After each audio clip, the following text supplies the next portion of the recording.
With the introduction of Nijire, I think we all knew it was just a matter of time before we got a new Mirio or Sun Eater, and that is exactly what we have here. A new Mirio is going to be dropping for the global 1.5 year anniversary, and I imagine Sun Eater won't be far down the line. But before we talk about this guy's kit and look at his Plus Ultra, we have to talk about all the other cool stuff that is coming to the game. So recently, there was a maintenance where you got 20 hero gems. Make sure you have logged in and claim those. You will also be able to get these things from SNS campaigns, and then the big thing here is you are going to be getting 150 hero gems on the 17th of August just for logging in to celebrate the 1.5 year anniversary. So you guys want to make sure you are logging in to claim those 150 hero gems, because that is actually quite a few hero gems.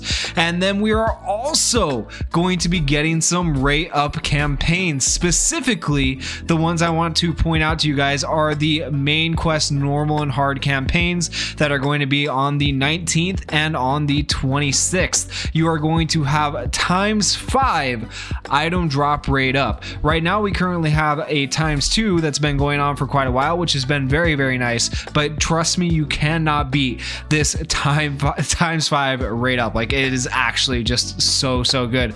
And they introduced this recently during the last anniversary, and I think everybody loved it, so I'm glad to see that they are bringing that back. Next, VE Tower is finally coming back. It feels like it has been forever. Last time they had VE Tower was like January, February, March, April, back in April, and it is now August, so 4 months later. It's been a 4-month break for VE Tower, so we're finally getting a new SS difficulty of VE Tower. It's not a new VE Tower, but it's a SS difficulty of VE Tower.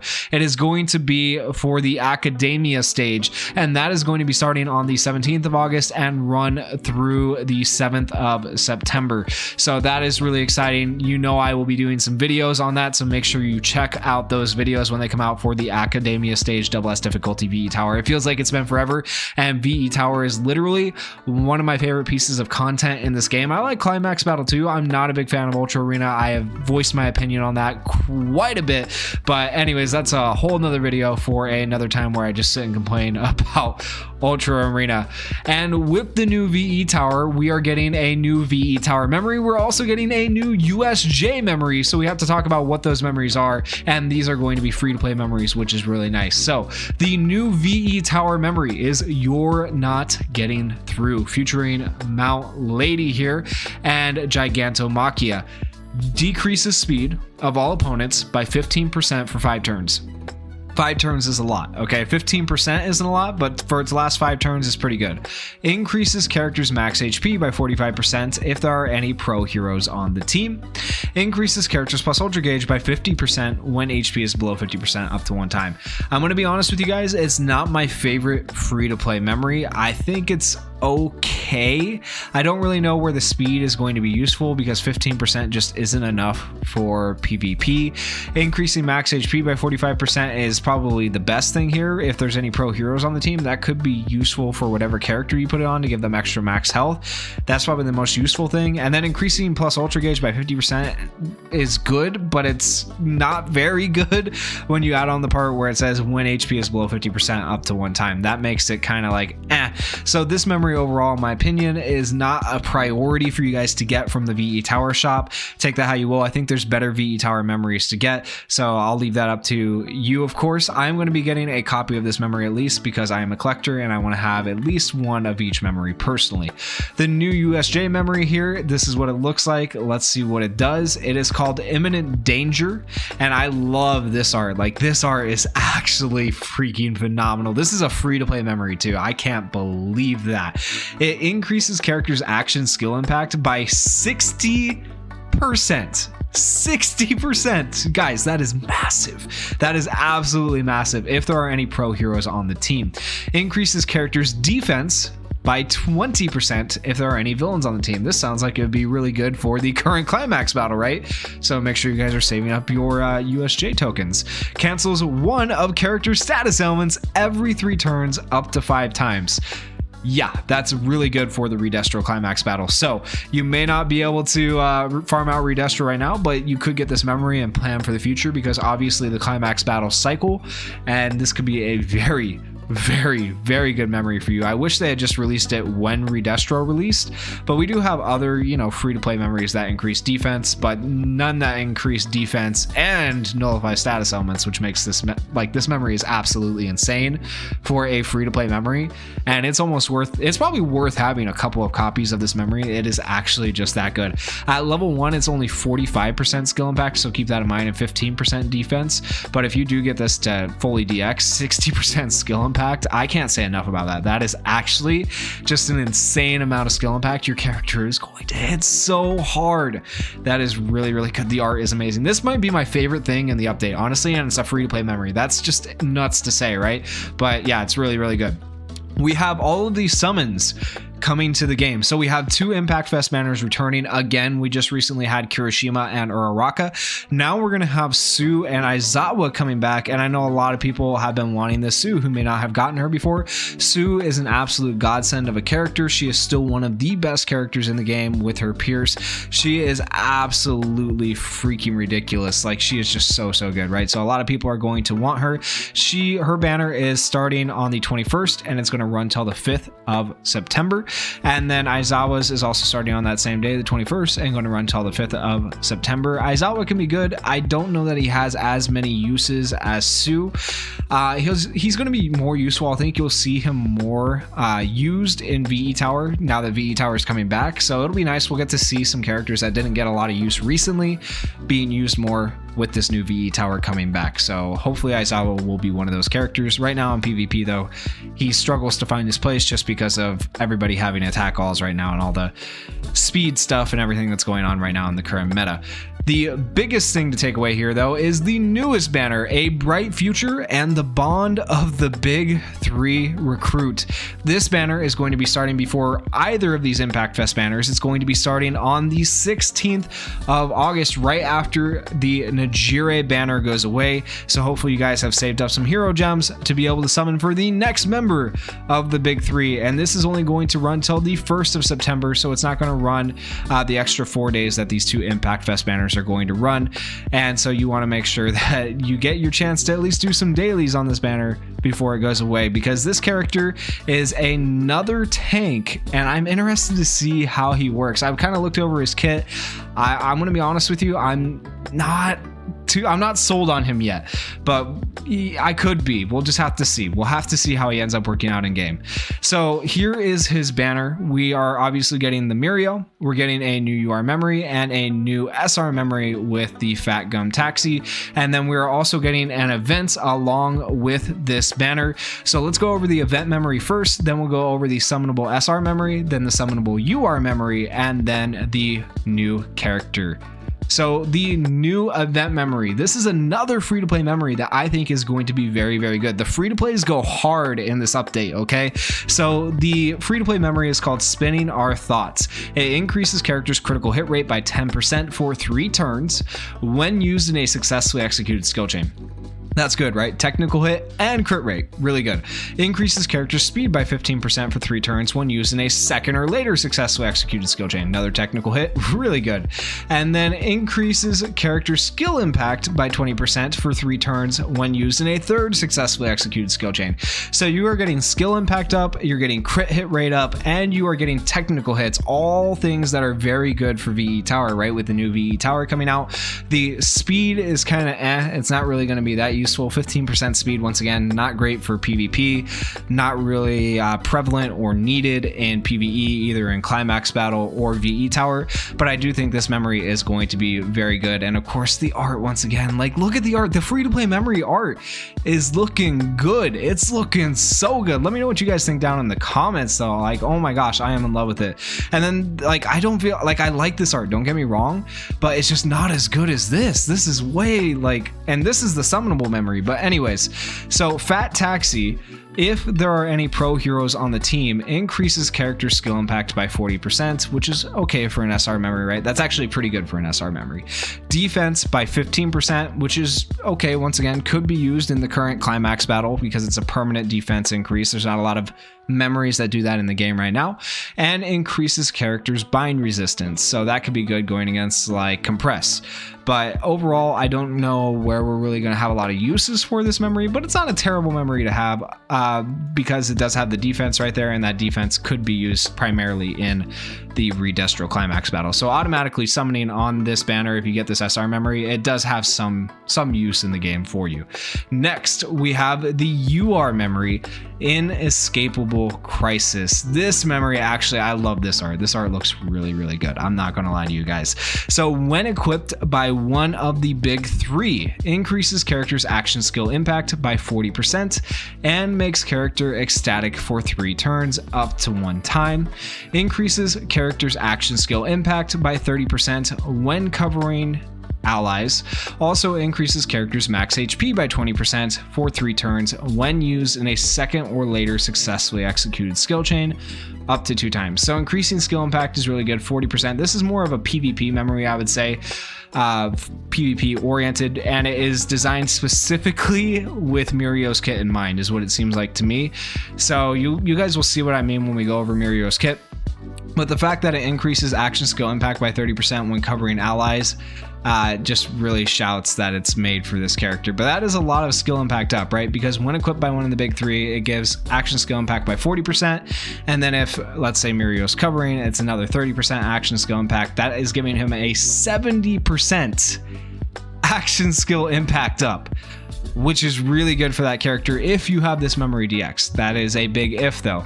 Without the memory DX, you're getting 50% skill impact up, which is still good, but it's not anywhere near the 70. The 70% skill impact up is actually just freaking insane. That's really, really good.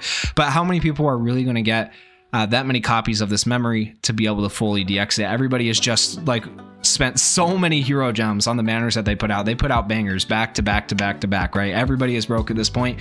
So realistically, I don't know how useful this memory is going to be at level 1, and being that it's designed mainly for like one character in mind, I feel like this is a memory you could pass on. If you get it, great, but hopefully you have the Mirio to go with it.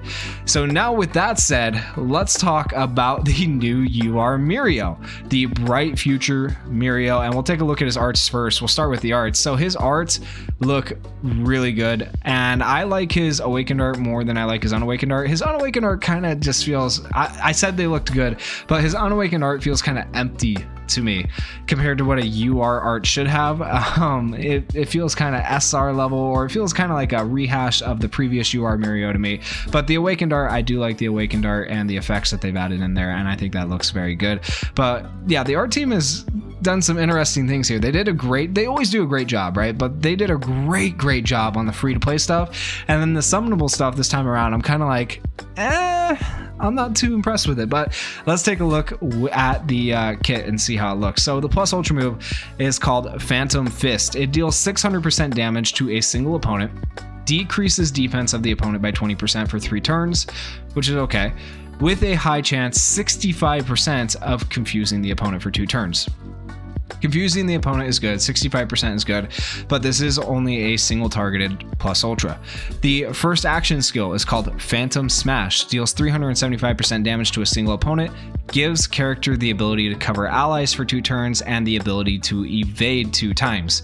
That is only 2 evasions, so he's going to be able to at least avoid 2 hits, but like drawing aggro just doesn't matter as much anymore because we do have characters that have attack alls, and so many characters have attack alls, right? So it's like, it's okay. Cooldown time of 4 though, that's good, that's optimal.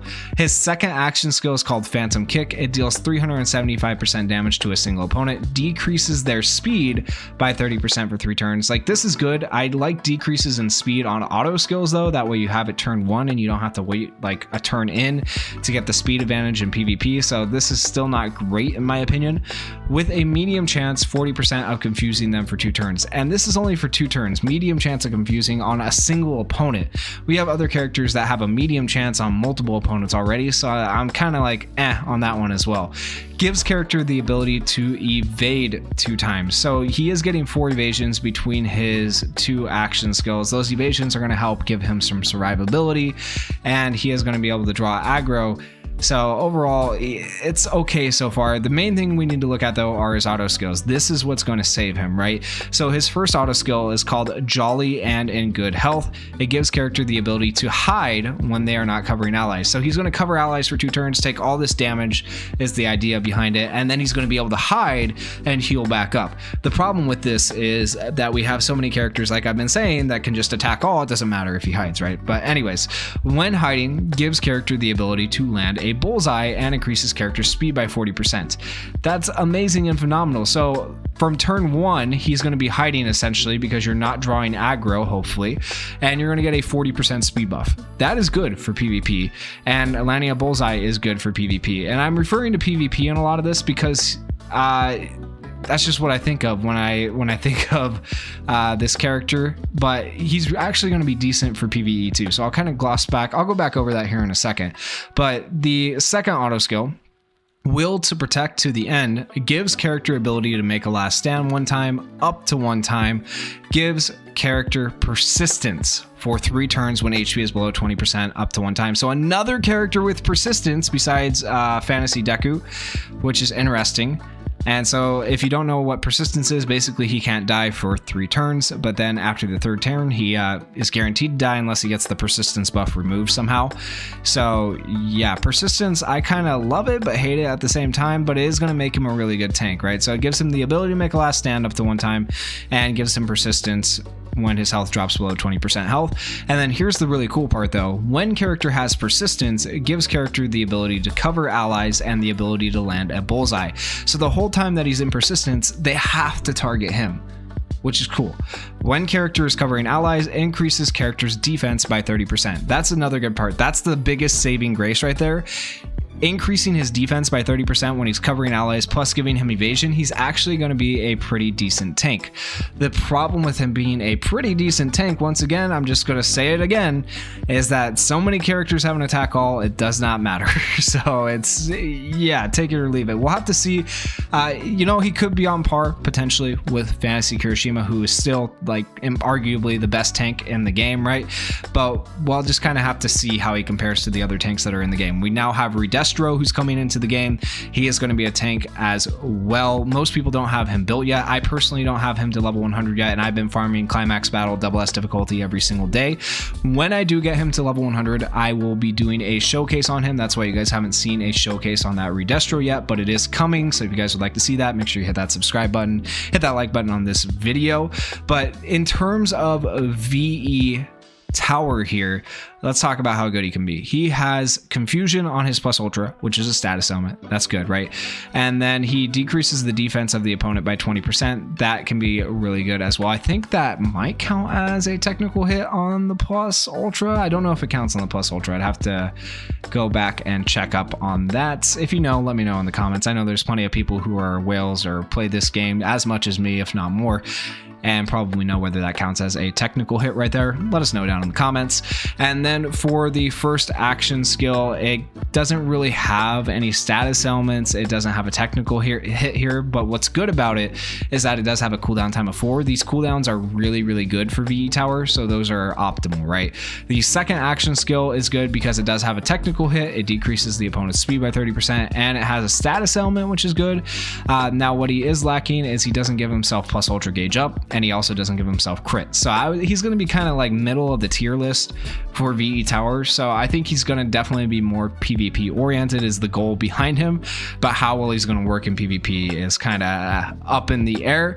So if you guys were to ask me, should you pass or pull on this banner, I would say almost maybe like he could be very good, but right now on paper, I think we have other characters that do similar things to him, right? And I think the Nijire is more important right now.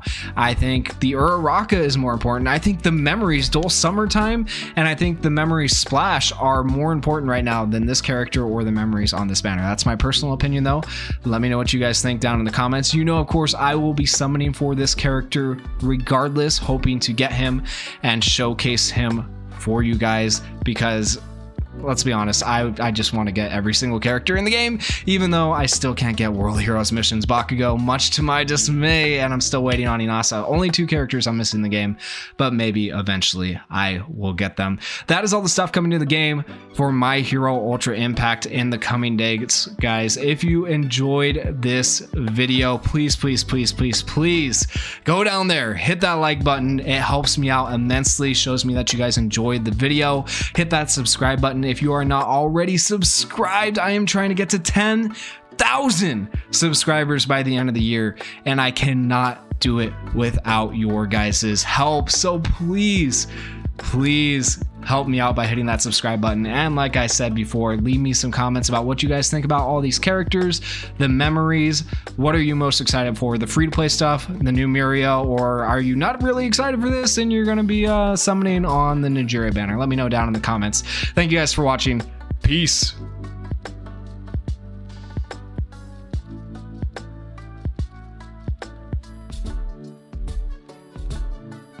During the original recording, I forgot to react to the Plus Ultra animation, so adding this in here at the end. Let's see the Plus Ultra animation for Mirio. Maybe this will make me want him a little bit more, but yeah, let's just see how it looks. Okay, I like the face thing. I do like that, and then the power. Okay. You know what? It's a clean animation. It's got the custom background, and you know, it's not a black background. That's the thing that I despise the most when it comes to My Hero Ultra Impact, when they don't put a background in. Like, how hard is it to put a background in? They have the custom background. It looks nice. It's cleaned up. It's pretty smooth. I am happy with this Plus Ultra animation. I love the face right here though. That is my favorite part. Let's see if we can just pause it on that. Yeah, look at that. I love that part. That is my favorite part. That right there, that singular part of the animation might be why I summoned for this character, and might spend a few more gems than I should trying to get him. But yeah, I do like this Plus Ultra animation. It's solid, and I cannot complain too much. You know, I had some gripes about like Vigilante Deku, but overall I do like this animation. Anyways, that is the real end of the video, guys. Thank you for watching. Peace.